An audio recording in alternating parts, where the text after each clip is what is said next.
कहते हैं कि दुनिया में मन सबसे ज्यादा शक्तिशाली चीज होती है। अगर किसी चीज को तुम पूरे मन से चाह लो तो उसे हासिल कर सकते हो। ये मैं नहीं कहता, ये सभी महापुरुषों का कहना है। लेकिन अगर ये सत्य है तो जो हम अपने मन से चाहते हैं वो हमें हासिल क्यों नहीं होता है? वही कोई भी इंसान अपने मन में दुख तो नहीं चाहेगा, लेकिन वो रहता तो दुखी है।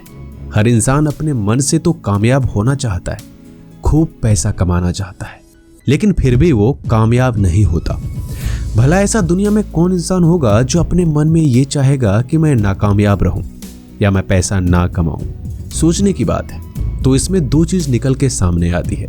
या तो वह महापुरुष गलत है जिन्होंने ये बोला कि मन से चाही हुई चीज हासिल हो जाती है, या फिर हम गलत हैं। आज की कहानी जो मैं आप लोगों को सुनाने वाला हूं उसमें आपको एक ऐसा मंत्र मिलेगा।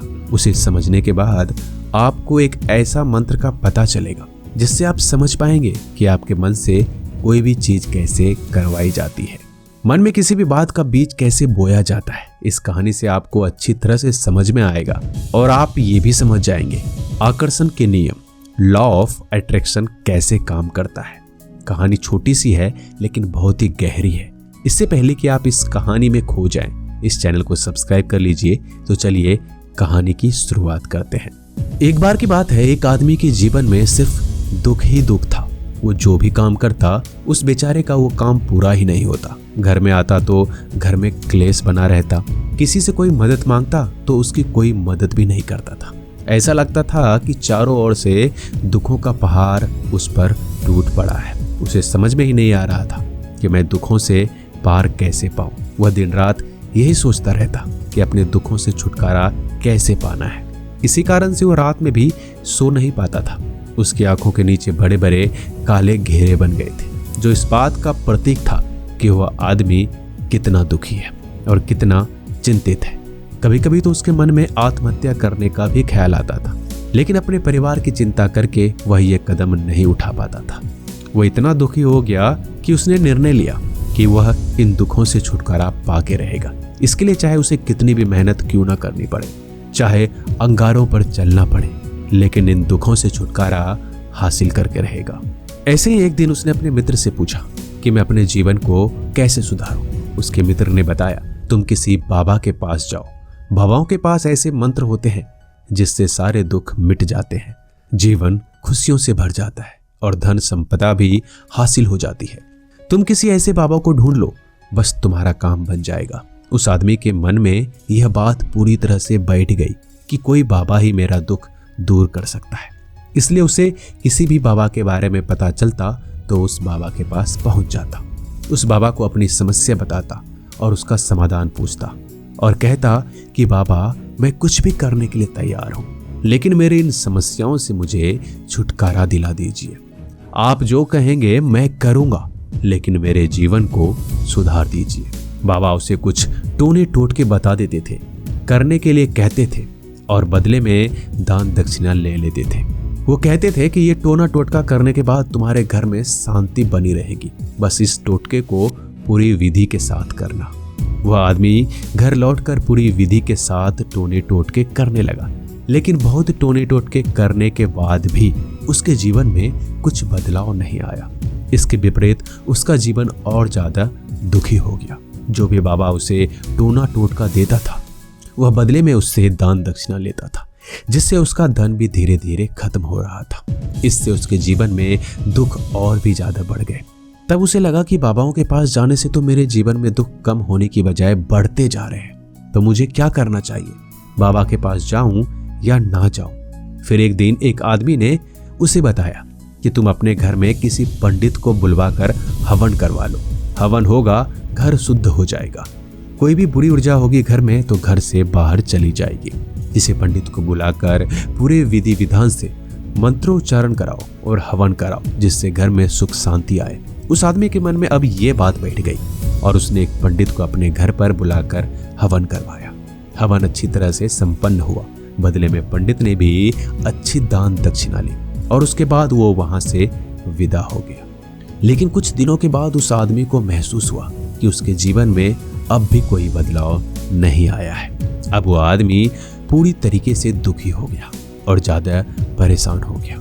अब तो उसे लगने लगा था कि मेरे जीवन में कभी दुख खत्म होगा ही नहीं, और यही सोचकर उस आदमी का बुरा हाल हो गया था। फिर एक दिन अपने मित्र से एक ऐसे बाबा के बारे में पता चला जो समाधान बताने के लिए कोई दक्षिणा नहीं लेता था।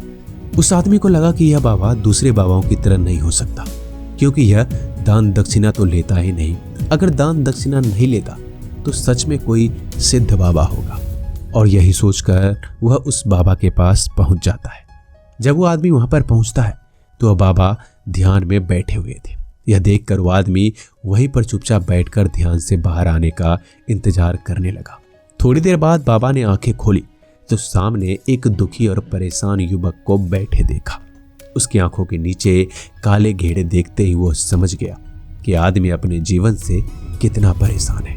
उसे संबोधित करते हुए बाबा ने पूछा, बच्चा क्या चाहते हो? बाबा के पास क्या लेने आए हो?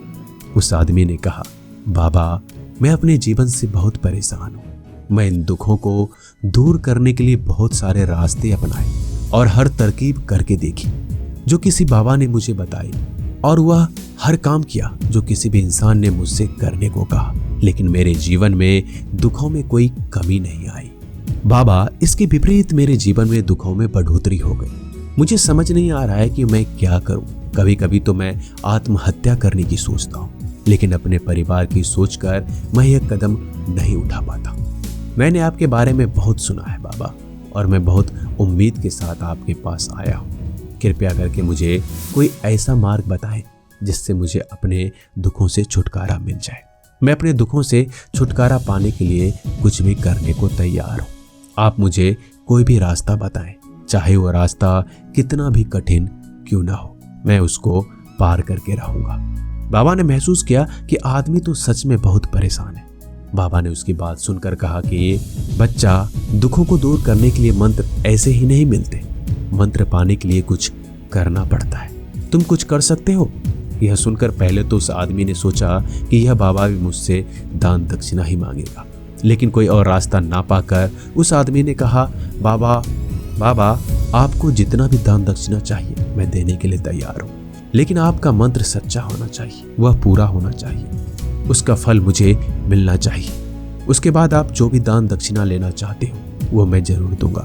बाबा ने कहा कि दान दक्षिणा तो बहुत छोटी सी चीज है बच्चा, मुझे वह नहीं चाहिए। इस पर वह आदमी सोच विचार करके बोला, तो बाबा मैं अंगारों पर भी चलने के लिए तैयार हूँ, आप मुझे बस आज्ञा दीजिए। बाबा ने कहा, अंगारों पर चलने वाली छोटी चीज मैं तुमसे नहीं कराने वाला। मैं जो तुमसे कराने वाला हूँ बहुत ही कठिन है, उसे पूरा कर पाओगे? बाबा ने कहा, बाबा आप मुझे बताइए तो सही मुझे क्या करना होगा, मैं कुछ भी करने को तैयार हूँ। इस पर बाबा ने उससे कहा, यहां से जब तुम अपने घर जाओ तो रास्ते में अपने मन में यह दोहराते जाना कि मैं सुखी हूं, मैं सुखी हूं, मैं सुखी हूं। बार बार अपने मन में यही दोहराना, और याद रहे ये जुबान पर नहीं आना चाहिए, इसे सिर्फ मन में दोहराना है। यह बात सुनकर वो आदमी बोला, बस इतनी सी बात? यह तो मैं चुटकी बजाकर कर लूंगा, लेकिन इससे होगा क्या? बाबा बोले, इस मंत्र को करके देखो, वैसे भी तुम इतने बाबाओं के मंत्र किए हैं तो इस मंत्र का भी उपयोग करके देख लो। उस आदमी ने सोचा कि बाबा कुछ दान दक्षिणा तो ले नहीं रहा, और ये छोटा सा मंत्र है, इसे तो मैं कर ही लूंगा। वह बोला, ठीक है बाबा, मैं यह मंत्र जरूर करूंगा। वह आदमी ये कहकर वहां से उठकर चलने लगा, लेकिन जैसे वह चलने लगा पीछे से बाबा ने बोला, बच्चा एक बात याद रखना, जब तुम यह मंत्र अपने मन में दोहराओ तो तुम्हारे मन में बंदर के विचार नहीं आना चाहिए, बंदर का ख्याल भी नहीं आना चाहिए, तो ये मंत्र सिद्ध होगा। वह आदमी बोला, मुझे तो आज तक बंदर का कोई विचार नहीं आया, तो अब क्यों आएगा?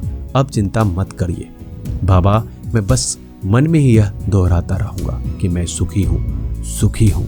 इसके अलावा बंदर का कोई विचार मेरे मन में नहीं आएगा। यह कहकर वह आदमी वहां से चल दिया। वह अपने मन में मैं सुखी हूँ, मैं सुखी हूँ दोहराता हुआ थोड़ी दूर ही चला था कि अचानक उसके मन में बंदर का ख्याल आ गया। बंदर का ख्याल एक बार आया और वो चला भी गया, लेकिन उस आदमी ने सोचा कि आज तक मुझे बंदर का कोई विचार नहीं आया, तो यह आज बंदर का विचार क्यों आ गया? और ऐसा करके उसने बंदर के विचार को पकड़ लिया।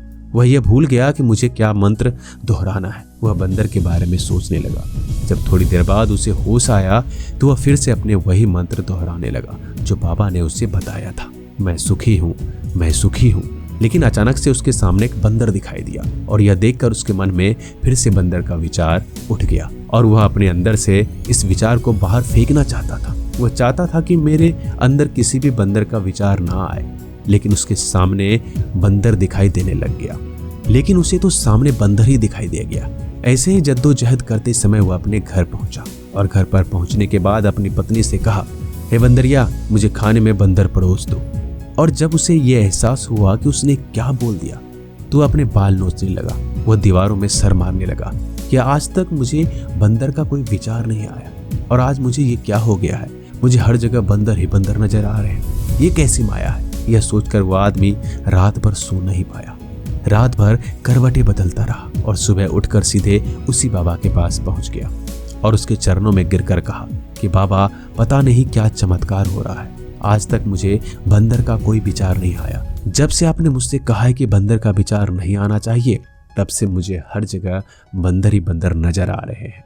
उस आदमी ने कहा, बाबा, मुझे तो आपके पीछे पेड़ पर बैठा हुआ बंदर भी केला खाता हुआ दिखाई दे रहा है।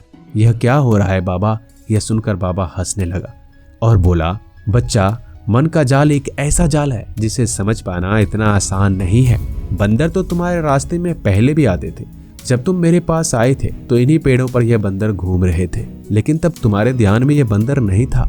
तब तुम्हारे ध्यान में सिर्फ अपने दुख थे। इसके बाद बाबा ने उसे बताया कि बच्चा, हम जिस चीज से दूर भागना चाहते हैं वही चीज हमारे मन में बहुत गहरे में प्रविष्ट हो जाती है। वह हमारे अंतर मन में समा जाती है। असल में हम जिस चीज से भी छुटकारा पाना चाहते हैं उससे छुटकारा इसलिए पाना चाहते हैं कि वह हमारे साथ बहुत गहरे से जुड़ी हुई है, और हम जितना भी उससे छुटकारा पाना चाहते हैं वो उतना ही गहरे ही हमारे मन में बैठकर चली जाती है और आखिरकार वह हमारे अंतर मन में छा जाती है। ऊपर से तो हम चाहते हैं कि सुखी होना, मैं सुखी हूँ, हमारे होठ भी यही बोलते रहते हैं, लेकिन हमारे मन में दुख समाया हुआ होता है। हमारे विचारों में, हमारे मन में हमें दुख ही दुख दिखाई देते हैं। इसलिए अपनी जबान से बार बार यह बोलने से कि मैं सुखी हूँ, इससे नहीं होगा जब तक यह मंत्र हमारे अंतर मन में प्रवेश नहीं होगा। इस पर उस आदमी ने पूछा कि बाबा, लेकिन यह मंत्र हमारे अंतर मन में कैसे प्रविष्ट होगा? यह सुनकर बाबा ने कहा, बच्चा, अपने दुखों से लड़ना बंद कर दो। जब तक तुम अपने दुखों को दूर करने के लिए सोचते रहोगे तब तक वह दुख तुम्हारे अंतर मन पर अपना राज जमाए बैठे रहेंगे, और जिस दिन तुम उन दुखों के बारे में सोचना ही छोड़ दोगे, उन दुखों से छुटकारा ही नहीं पाना चाहोगे, उसी दिन से तुम्हारी जिंदगी से दुख गायब हो जाएंगे।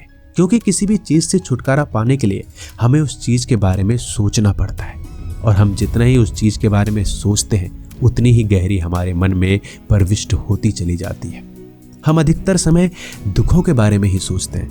हम यही सोचते हैं कि हमारे जीवन में दुख है और हमें इससे छुटकारा पाना है। इसी वजह से बार बार सोचने से वह दुख हमारे अंतर मन में प्रविष्ट हो जाते हैं और हमें एहसास भी नहीं होता। इसलिए अगर तुम दुखों से छुटकारा पाना चाहते हो तो दुखों से छुटकारा पाने के बारे में सोचना छोड़ दो, तुम्हें दुखों से छुटकारा मिल जाएगा। अक्सर आदमी धूम्रपान छोड़ना चाहता है, शराब छोड़ना चाहता है, सुबह अपने आप से वादा करता है कि मैं कोई भी गलत काम नहीं करूंगा, लेकिन शाम को जब लौटता है तो नशे में चूर होकर लौटता है। ऐसा क्यों होता है कि जो हम सोच रहे हैं वह पूरा नहीं कर पा रहे हैं? असल में हम उस चीज को बहुत ज्यादा तवज्जो दे रहे हैं, उस चीज को बहुत ज्यादा अहमियत दे रहे हैं। जब भी हम उस चीज को छोड़ने के बारे में सोचते हैं तो हम उसकी विशेषता और भी ज्यादा बढ़ा देते हैं। हमारा मन उस चीज के बारे में जितना ज्यादा सोचेगा, शराब या धूम्रपान छोड़ने के बारे में जितना ज्यादा सोचेगा, हमारा मन उतना ही उस चीज के पीछे ज्यादा भागेगा। हमें उस चीज से लड़ना नहीं है, बल्कि बिना सोचे गुजर जाना है। और अगर इस मंत्र को हम समझ लेते हैं तो हमारे जीवन में हम जो भी पाना चाहते हैं उसे अपने अंतर मन में डाल सकते हैं, और एक बार वह लक्ष्य हमारे अंतर मन में बैठ जाता है तो फिर सफलता पाने में कोई समस्या नहीं आती, कोई दिक्कत नहीं आती। तो दोस्तों, कैसी लगी आपको ये कहानी? कमेंट सेक्शन में जरूर बताइएगा। हमें आपके कमेंट का इंतजार रहेगा। अगर वीडियो अच्छा लगा हो तो चैनल को सब्सक्राइब करना मत भूलिएगा। मिलते हैं अगली कहानी में, तब तक के लिए अपना ख्याल रखिएगा। धन्यवाद।